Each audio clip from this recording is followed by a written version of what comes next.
Hi everyone, I am Tianyi. Today, Dong and me will talk about analog architectures for neural networks acceleration based on non-volatile memory for the paper study on in-memory compute.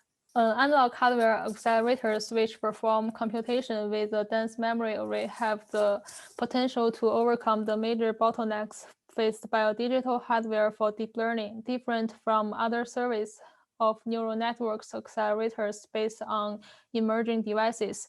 The author organized this review around the basic components and ideas that make crossbar-based architectures work. The modern machine learning has large datasets. Workloads are critically constrained by transferring data between memory and the processor. The problem presents an opportunity for neuromorphic accelerators that can perform computations directly inside the memory array where the network's comparators are stored. The basic processing elements in such a system is an array or crossbar of memory devices. In this review, they focus on considerations at the level of circuits and systems architectures, as several reviews have recently covered these accelerators from a more device-oriented point of view. First, let me introduce artificial neural networks trained by the widely used backpropagation algorithm for supervised learning. The topology of typical artificial neural networks with single hidden layer shown in Figure 1. The input data to be processed are forward propagated through the networks from left to right by a sequence of linear and nonlinear operations. The input neuron activations to layer are converted to the next layer's activations by transformation is shown as equation 1. F is a nonlinear activation function that applied element-wise to its argument, which is product of vector matrix multiplication. In supervised learning, the network is trained to make accurate prediction by updating the weight matrices so that its output approach the provided correct output for a selection of input examples called the training set. Backpropagation of errors is the most widely used algorithm for training. For example, an inference step is first performed and an error is calculated on the network's prediction based on the known correct output. By differentiating equation 1, the error at the output layer can be propagated backward through the network to find the error values at the layer. For computer vision tasks, convolutional neural networks are the preferred choice. Figure 2 shows the structure of a convolutional layer. The input and output feature maps are three-dimensional, and the weights are applied in the manner of sliding window across the input, much like a spatial filter in the standard image processing. Forward propagation through a nonlinear layer is given by this equation. Several convolutional layers are often followed by a max pooling layer, and the CNN generally has one or more FC layers at the output. In any hardware implementation, convolutional layers tend to be computation bound, while FC layers are bounded by the memory bandwidth. The TPU-V1, which is an inference accelerator, contains at its core MAC units that perform the individual multiplication and addition operations inside the VMMs. The block is operated as a systolic array as shown in Figure 3, where the input data are broadcast horizontally and the VMM partial sums are accumulated from the top downward. This configuration leads to higher compute density, reduces the number of intermediate read and write to a buffer during a VMM. A distinct class of digital accelerators overcomes the memory transfer bottlenecks that directly perform computation inside a digital memory array, exploiting the high internal bandwidth of DRAM and SRAM technology. Mbit, an example of digital processing in memory architecture, implements a logically complete set of operations within a DRAM array with a minimal addition area overhead. It uses the simultaneous activation of 3 rows in DRAM array to perform parallelized AND and OR operations on 2 rows and add a row of dual connected 2T1C cells to implement a row-wise NOT operation. As shown in figure 4, digital PAM architectures share some similarities and advantages with the analog non-volatile memory-based architectures. By implementing neural networks computations directly inside the memory element that store the weight analog neuromorphic accelerators based on non-volatile memory arrays can greatly reduce the energy and latency costs associated with data movement. Figure 5 shows the basic structure of a resistive memory array. Realizable with various non-volatile memory device types, compared to the digital PMI accelerators discussed in previous slides. The resistive crossbar has a better energy scaling. Convolutional layer can be mapped onto resistive crossbar by unrolling the input to each sliding window computation into a vector and decomposing the convolution into VMMs. The most widely used scheme shows in figure 6. The unrolled sliding window input is applied to the rows and the result in each output channel is collected at the columns. To ensure that the conductance states of the memory elements remain truly non-volatile during programming, the crossbar is typically augmented with access devices, shown in figure 9. Their primary purpose is to ensure that when both the word lines and bit lines corresponding to a selected device are activated during write, the other devices in the array see a voltage that is below the threshold of the access device and pass only minimal current. The peripheral circuits and the memory crossbar typically comprise a large share of the energy consumption and the area of an analog neuromorphic accelerators.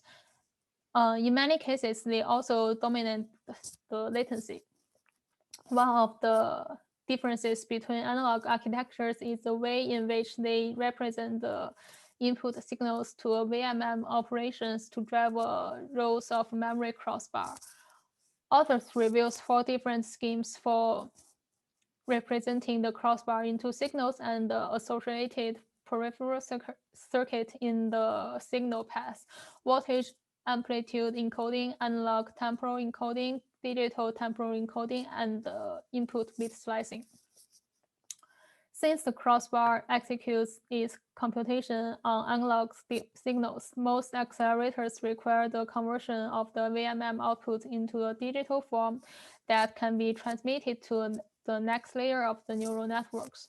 The ramp ATZ is suited to a massive parallel comparisons needed to the neuromorphic crossbar. The entire array can share a single ramp generator and the digital counter, and only a separate comparator and the register need to be provided into the individual columns. SAR ADC use DAC to generate the reference voltages to which the input is compared. An internal logic circuit executes a binary search algorithm to find the correct digital output. Due to its large area, a single SAR DAC is typically shared by the crossbar columns via time multiplexing. In general, the desired resolution and the number of columns will determine which of the 2 architectures is faster or more energy efficient.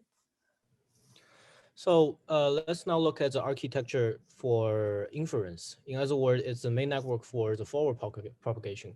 For an analog network to get some precision as a digital, or we can call it full precision assumption, we need the following requirement. Firstly, we need the weight to be stored in full precision in memory elements. This can be achieved by synapse bit slicing. Secondly, we need our ADC resolution to match the digital vector matrix multiplication process. This can be done by reducing the ADC overhead. And thirdly, we need the noise to be less than the least significant bit. And this can be achieved by setting the ADC range. Here, I will explain the idea of synapse bit slicing. In reality, 8 bits of weights by quantization is just enough for DNN. This can be exemplified by the Google TPU. Also, 8-bit is the upper floor for the most ideal non-volatile memory device mankind has ever made. But ideal devices are hard to make, and most importantly, they are expensive. And what if we need more precision? Then we will use bit slicing, splitting the weight into multiple storage devices. So on the left, we can see an example where only 2 bits are stored in one device, and by multiple ADCs and shifter and adder tree, we can obtain the weight.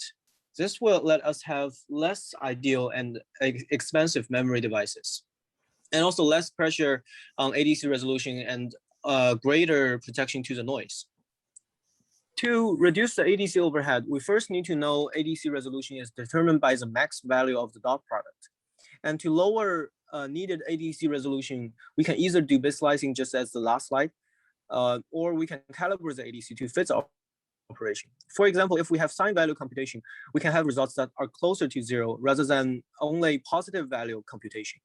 So if we know we only have sign value computation, we can calibrate the ADC to be closer to 0. And also, we can lower the precision of the network to compromise the hardware limit. Using only binary network, we can greatly reduce the resolution needed by the ADC, just as the bit slicing. Researchers also address sign computation. Since conductance for crossbar can only be positive numbers, it seems that only positive inputs and weights can be represented. However, by using the mechanism shown on the left, we can achieve that. Researchers have summarized a positive and negative network for corresponding values. We are applying positive voltage to the positive network and negative voltage to the negative networks. And from the column resulting current, when going through the integrator, those currents will sum to the ADC to represent the negative numbers. This mechanism is also compatible with bit slicing by duplicating the bit slicing network into positive and negative networks.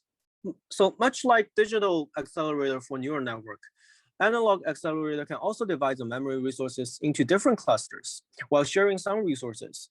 So here we have some examples. On the left, we have the Boltzmann machine. The memory bank is divided into banks, subbanks, and data array by a tree structure, while they are all sharing the controller unit.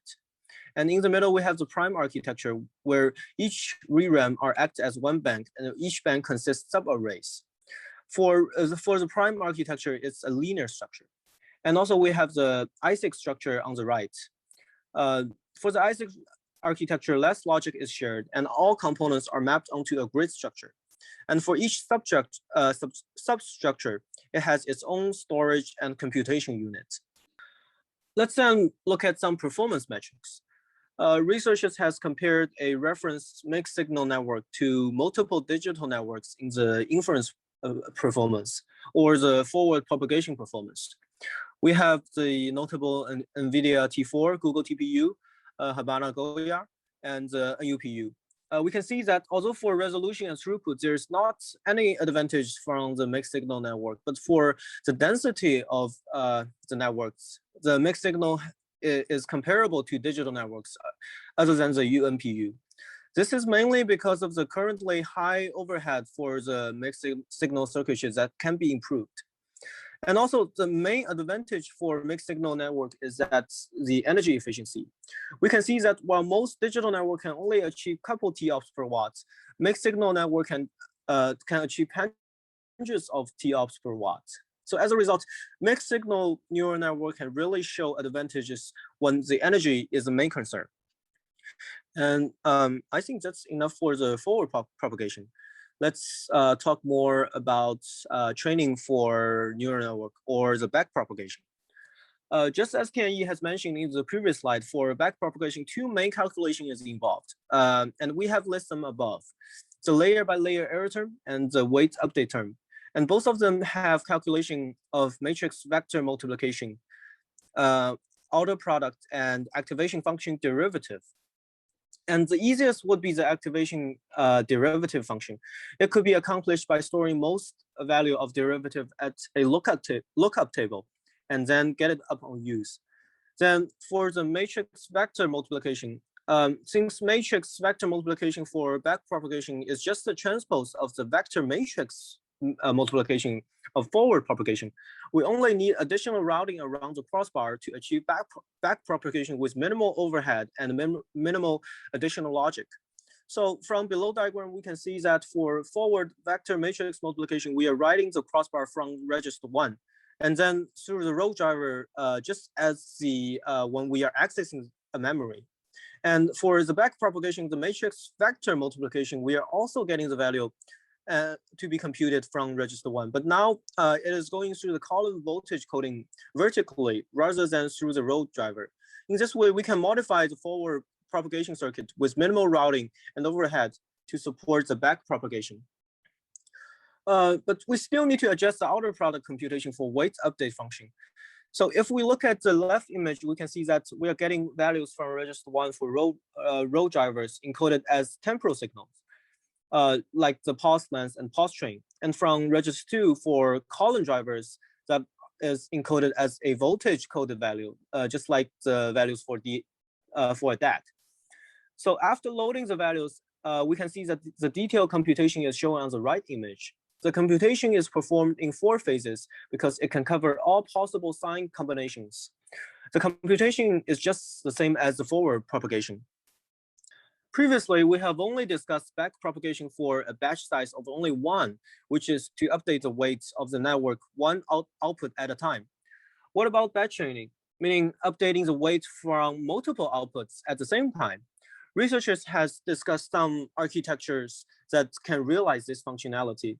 We could do multiple crossbar per weights, so that one crossbar is for forward computation and the other is for the backward computation, so that 2 batch can work simultaneously. And the other architecture researchers has found interesting is a pipe layer structure, as we can see in the image. This structure built a pipeline structure for 3 stages of forward computation crossbar, 1 error update stage, and 3 back propagation crossbar stage. And also it has the intercommunication crossbar stages to update the weights. And this architecture can realize batch sizes that are larger than 1. As we can see from the example, right now we have 3 batch running simultaneously in the pipeline. As we all know, noise drift and possible device failure is common in analog circuit design, and it is the designer's job to predict them and to correct them. Researchers also summarize an error correction unit from other researchers shown on the image. This error correction unit uses a divide and modulate unit to detect the errors, because the output of a MAC unit would be quantized somehow. And then after the divide and modulate, we use the result of it to index into a predetermined error table and add the value in the error table to offset the possible error. And we can also see there's a second divide and modulate unit that is to detect again if the corrected result from the add operation is error-free. But this is only one example researchers has discussed. Researchers also included that the error table could also be predetermined by another machine learning algorithm to increase the error correction rate. And finally, let us summarize the innovative point of this paper. This is a review paper which is summarizing previous researches on the mixed signal accelerator. One obvious innovation is that the mixed signal accelerator can perform computation locally within the memory using crossbar devices. This can overcome the data transfer bottleneck for all the digital accelerators. This in turn would achieve great energy efficiency. And this paper also proposed a trade-off between energy efficiency and precision. Although full precision is possible, we will still have great power costs in the ADC overhead in the full precision operation.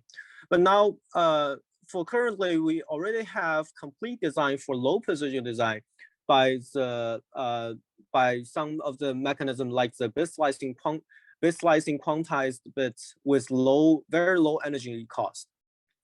This paper also provides novel summary in error correction unit to offset the non-ideality of devices, and also the notion of reusing the same architecture of forward propagation for the backward propagation is also innovating, as we can have minimal circuitry added while we can doubling the functionality. Despite the innovation, this paper still has its weakness.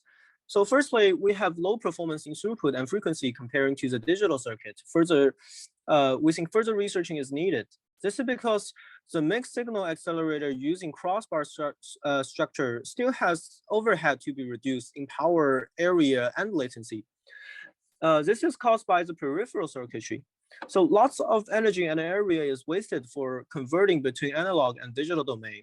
And currently, researchers cannot eliminate the digital part of the design. So right now is part of an unsolvable question.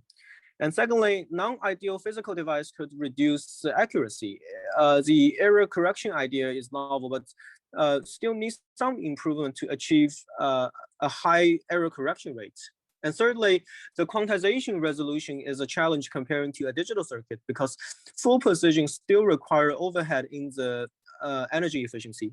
And lastly, this paper is lacking of discussion on mixed signal accelerator performance on CNN. There's only prediction for possible CNN performance on circuitry, and we think further research is needed.